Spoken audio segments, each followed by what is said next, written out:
Shalom.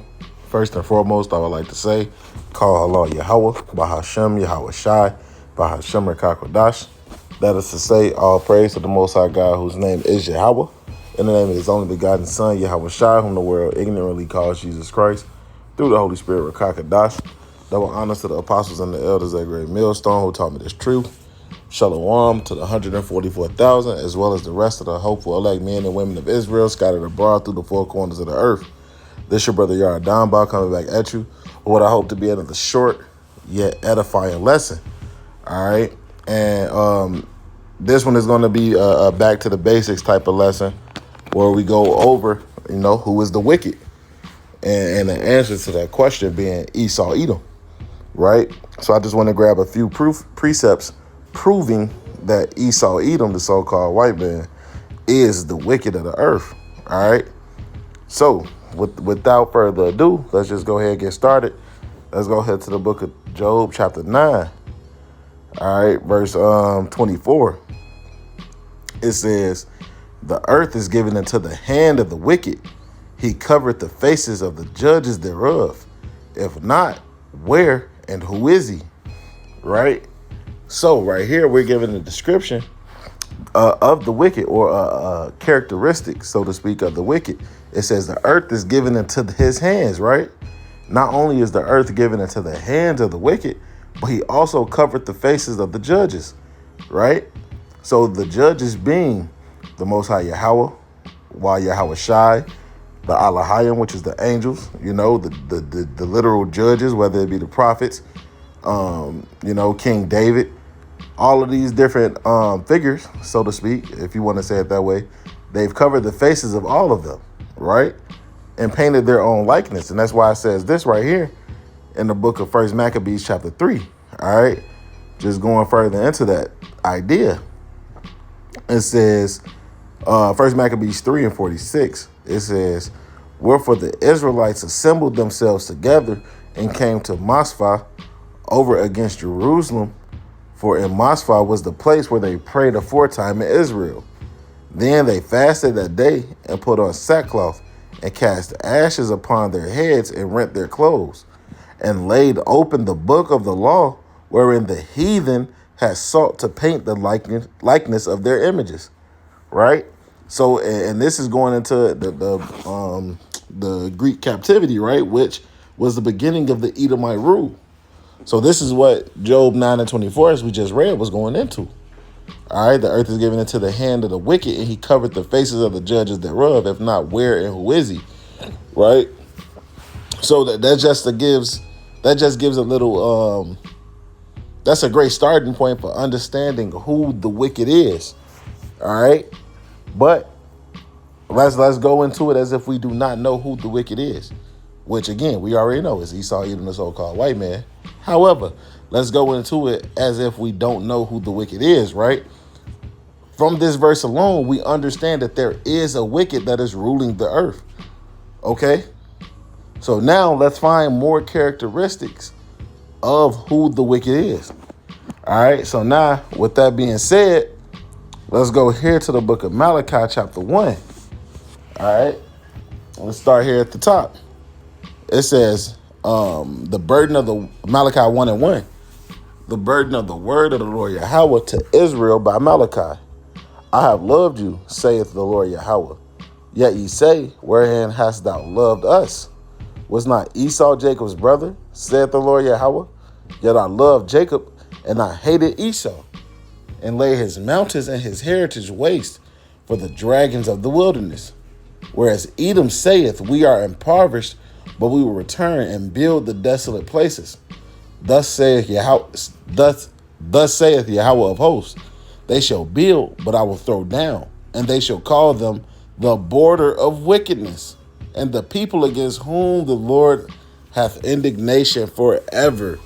Right? So, hey, this right here, this verse right here alone shows you who the wicked is. Okay? It calls Esau, Edom, the border of wickedness.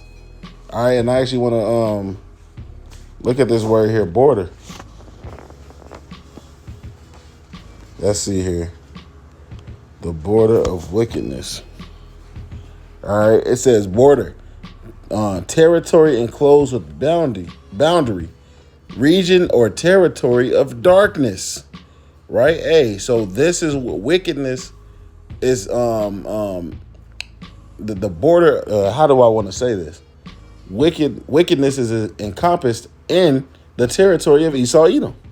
Right? That's what we just read here in the book of Malachi, chapter 1, verse 4. And this also goes into the Lord does not love everybody. He hated Esau, right? And this is echoed again in the book of Romans, chapter 9. All right. Verse, let's start at verse 11. Romans 9:11. For the children being not yet born, neither having done any good or evil, that the purpose of the Most High according to election might stand, not of works, but of him that calleth. It was said unto her, the elder shall serve the younger. As it is written, Jacob have I loved, but Esau have I hated. Right? And we just read where it was written at, right here in Malachi chapter 1, verse 4. Right? So, hey, it's pretty simple, man. Especially when you understand prophecy and different things of that nature. Because here in the book of Psalms, chapter 17, all right, in verse 13, it says, arise, O Yahweh, disappoint him, cast him down, deliver my soul from the wicked, which is thy sword, right? So this is the understanding the prophecies that will happen, and let's grab one real quick. Let's go here to the book of Deuteronomy, chapter 28. All right, let's see if I can find it here. I'll just search for exactly what I want. Swift, eagle. Okay, boom. Deuteronomy 28 and 49. The Lord shall bring a nation against thee from far, from the end of the earth, as swift as the eagle flieth, a nation whose tongue thou shalt not understand, a nation of fierce countenance, which shall not regard the person of the old, nor show favor to the young. And he shall eat the fruit of thy cattle and the fruit of thy land, until thou be destroyed, which also shall not leave thee either corn, wine, or oil, or the increase of thy kind, or the flocks of thy sheep, until he have destroyed thee. Right? Hey, so it says the wicked is the Lord's sword. And it also said here in the book of Deuteronomy 28 that he was going to send a nation, a fierce nation, as swift as the eagle flieth.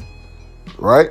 And Esau, Edom, the so-called white man, all of his nations are known to use the eagle as their symbol. All the way back to the red rocks of Petra. Above the pillars, you see the eagle symbol. Okay? And it's really just this simple, man. So, yeah. I think that should be good just as a starting point, man. Back to the basics. All right. So I get back to the basics. You know, who is the wicked? The wicked is Esau, Edom, and there's no way around it, man. There's no way around it. And that's why I actually want to grab one more. Old serpent in Revelation. Yep.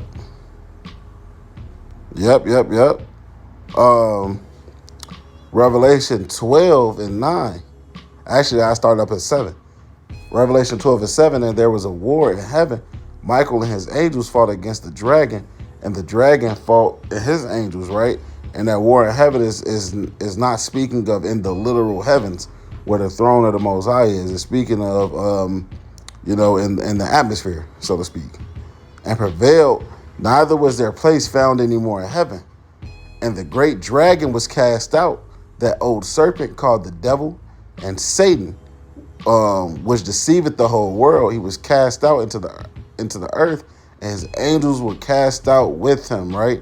And when you read up here a little bit, it talks about right here, verse 3, Revelation 12 and 3. And there appeared another wonder in heaven, and behold, a great red dragon, having 7 heads and 10 horns and 7 crowns upon his head. And his tail drew the third part of the stars of heaven, and they cast them to the earth. And the dragon stood before the woman, which was ready to be delivered, for to devour her child as soon as it was born, right?